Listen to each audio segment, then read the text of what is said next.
Aditya, tell us the film which is already Yeah. appreciated by so many people, Yeah. internationally, Yeah. nationally. How this idea came in your thinking? First of all, the thing is that apart from being a filmmaker, I'm also a social activist. And I've done a lot for educational reforms.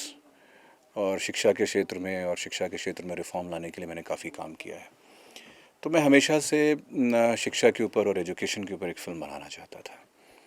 फिर इस film के जो main actor हैं शिवा सूर्यवंशी, वो एक दिन एक story idea लेकर मेरे पास आए कि इस तरह का मेरे पास एक स्टोरी आइडिया है कि आप इस पर फिल्म बनाना चाहेंगे. तो मुझे स्टोरी आइडिया बहुत अच्छा लगा. तो मैंने कहा इस पर हम लोग फिल्म बनाते हैं, चलिए हम लोग एक प्रोड्यूसर ढूंढते हैं. तो हमको एक प्रोड्यूसर ढूंढने में 1 साल लग गया. उसके बीच में हमने पूरी स्क्रिप्ट तैयार की. तो क्योंकि शिक्षा के क्षेत्र में और एजुकेशन से मेरा पहले से ही लगाव था एज अ सोशल एक्टिविस्ट, और शिवा जो स्टोरी लेके आए थे वो इतनी अच्छी थी, इसलिए मैंने फिल्म बनाने की सोची. माँ साहब की जब मैं बात करता हूँ, आपको नॉर्थ की याद आती है, वहाँ जी. ऐसे ही एड्रेस करा जाता है. जी जी जी. कभी मास्टर जी या मास्टर साहब नहीं कहा है, माँ साहब. माँ साहब. This is how they address there teacher. Yeah. Film का टाइटल और कहानी किस लिहाज में गढ़ी गई है कि बच्चों को भी अच्छी लगे और एजुकेशन का एक मैसेज भी जाए? हाँ. देखिए, सबसे पहली बात हमने ये कोशिश की, मैंने एज अ फिल्म मेकर अपनी तरफ से, कि हम जो भी बात कहें वो थोड़ी एंटरटेनिंग ढंग से कहें, भले ही हम कोई सीरियस बात कर रहे हों. वो मैंने एज अ फिल्म मेकर अपनी तरफ से उस बात को कोशिश की. तो शिक्षा के क्षेत्र में जिन सुधारों की आवश्यकता है, या हमारी शिक्षा प्रणाली जिस किस्म के चैलेंजेस को फेस करती है, और हमारे गाँव में, ख़ासकर गाँव में, क्योंकि गाँव की फिल्म है, हमारी प्राइमरी शिक्षा के क्षेत्र में क्या चैलेंजेस हैं और उन चैलेंजेस को हम कैसे ओवरकम कर सकते हैं.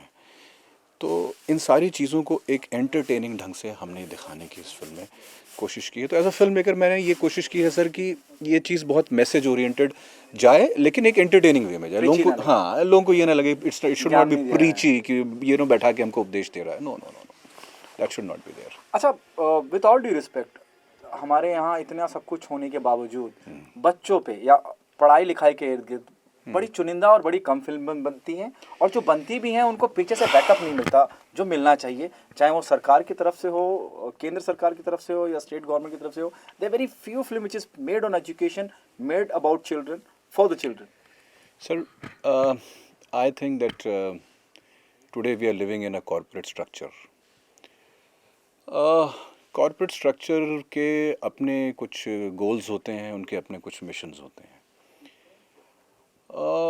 जो कमर्शियल बॉलीवुड सिनेमा है वो कहीं ना कहीं नंबर गेम्स में और कलेक्शंस में और उन सारी चीज़ों में फंसा हुआ है. मोस्टली जो भी इंडिया में अच्छा काम हो रहा है वो हमारे जैसे इंडिपेंडेंट फिल्म मेकर्स ही कर रहे हैं. मतलब I am not putting down commercial cinema, different काम, रेलेवेंट इश्यूज़ पे काम करना और सारी चीज़ों पे करना. तो अब उनके अपने अलग एजेंडाज हैं कॉर्पोरेट स्ट्रक्चर के और बॉलीवुड स्टार्स वगैरह के. तो पावर उनके पास है, रिसोर्सेज उनके पास हैं, इसलिए वो सारी चीज़ें दिखती नहीं हैं बहुत ज़्यादा सामने. जहाँ तक रही गवर्नमेंट की बात, तो सारी गवर्नमेंट्स के भी कुछ ना कुछ पॉलिटिकल एजेंडाज होते हैं. तो वो भी अपने पॉलिटिकल एजेंडाज के हिसाब की ही फिल्में वो पुश करती हैं. तो it is very trying and very tough times for independent film makers and also for the audience. मतलब अगर आप देखना चाहें तो OTT पे भी अगर आप देख लीजिए आज के डेट में, या बहुत ज़्यादा वैरायटी आपको मिलेगी नहीं. You know what we have to offer आप एक हफ्ते में देख सकते हैं. स्टैनली का डब्बा या तारे ज़मीं पे एक कहानी लाइन, एक स्टोरी लाइन रही है फिल्म. यकीनन ये 1 घंटा 1.5 घंटे की फिल्म है, उससे ज़्यादा शायद. जी. तो क्या स्टोरी लाइन रहेगी फिल्म की कि बहुत इंगेजिंग न लगे?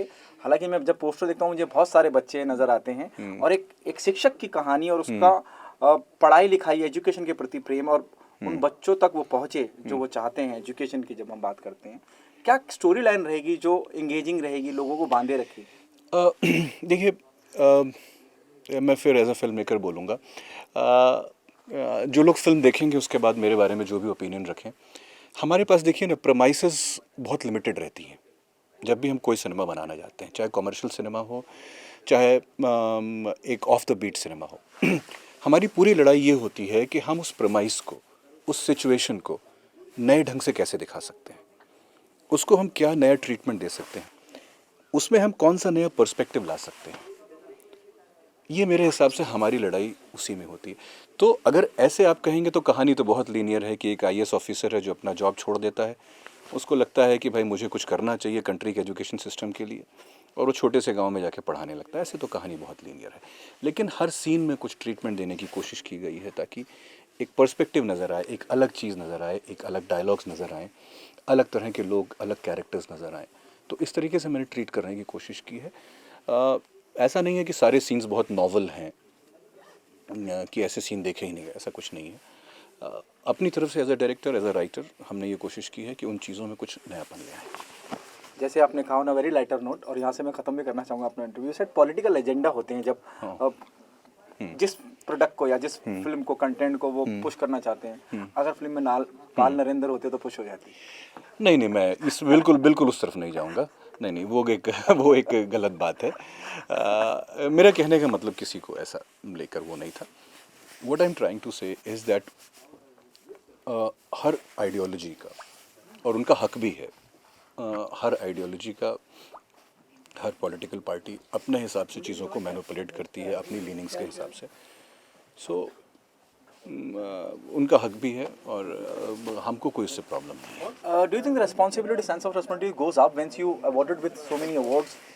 देखिए, sense of what I try to say is that जैसे when we try to do something new और something different, the problem independent film maker like me faces is that it seems like the entire universe is against मी।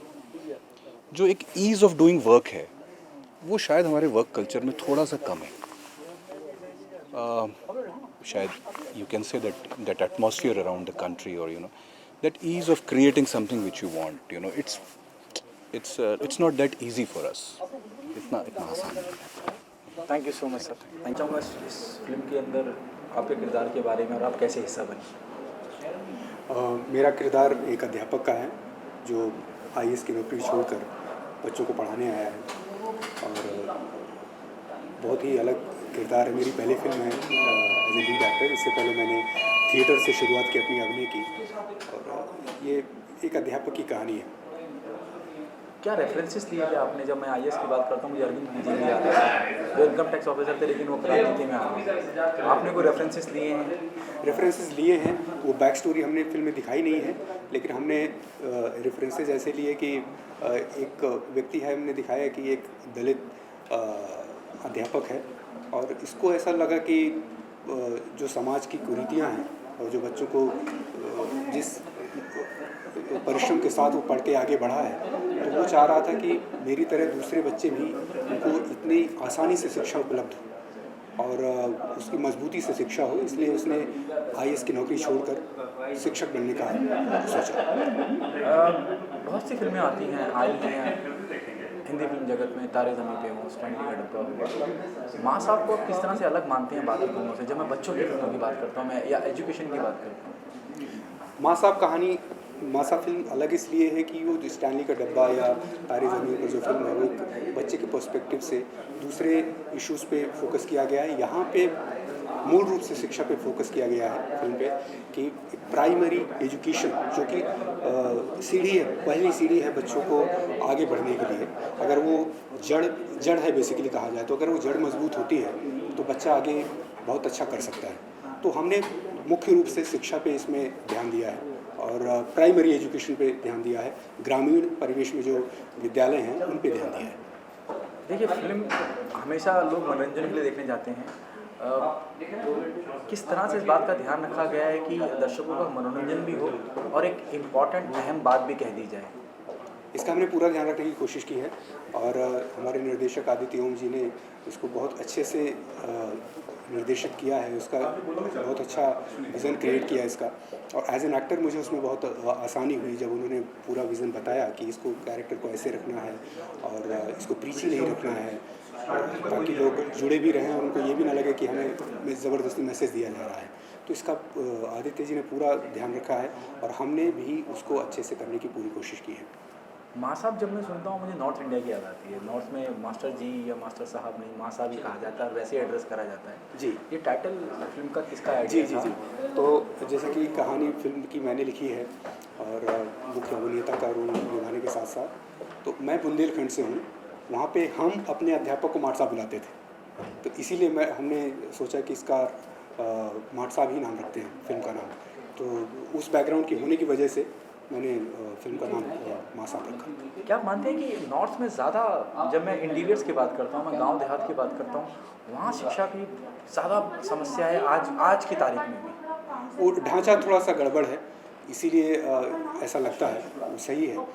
तो उस ढांचे को सुधारने की आवश्यकता है, और जो शायद लग रहा है कि काफ़ी कुछ जिस तरह से बदलाव आ रहे हैं और वो होगा आगे। और इसीलिए इस तरह की फिल्मों की आवश्यकता भी पड़ी। और इसीलिए चूँकि मैंने स्वयं प्राइमरी पाठशाला में पढ़ाई की है, मेरी 5वीं तक पढ़ाई गांव में ही हुई है, और इसीलिए सब्जेक्ट भी मेरे दिमाग में आया। मेरे पिताजी अध्यापक रिटायर्ड टीचर हैं, मेरे दोनों बड़े भाई टीचर हैं, सिस्टर टीचर है, तो मेरा पूरा जो परिवार का माहौल है वो टीचर्स का है। तो मुझे अध्यापक की जो महत्ता है वो समझ में आई, और प्राइमरी स्कूल में पढ़ने के कारण वो भी वो समझ में आया। क्या आपको नहीं लगता कि इतनी इम्पोर्टेंट फिल्म जो एजुकेशन की बात करती है, जो हमारे मुल्क के, हिंदुस्तान के इंटीरियर में जो बच्चे एजुकेशन की से वंचित हो जाते हैं या उस तरह की प्रॉपर शिक्षा उन्हें नहीं मिल पाती, इतनी इम्पोर्टेंट फिल्म बनाने के बाद क्या आपको नहीं लगता कि केंद्र हो या स्टेट हो या आपको लिखना या उनसे बातचीत नहीं करनी चाहिए कि फिल्म को टैक्स फ्री करा जाए? हमने कोशिश की है, उत्तर प्रदेश शासन को लिखा भी है, और उन्होंने आश्वासन भी दिया है। तो देखते हैं, आशा करते हैं कि ये टैक्स फ्री हो जाएगी। Thank you so much. Thank you.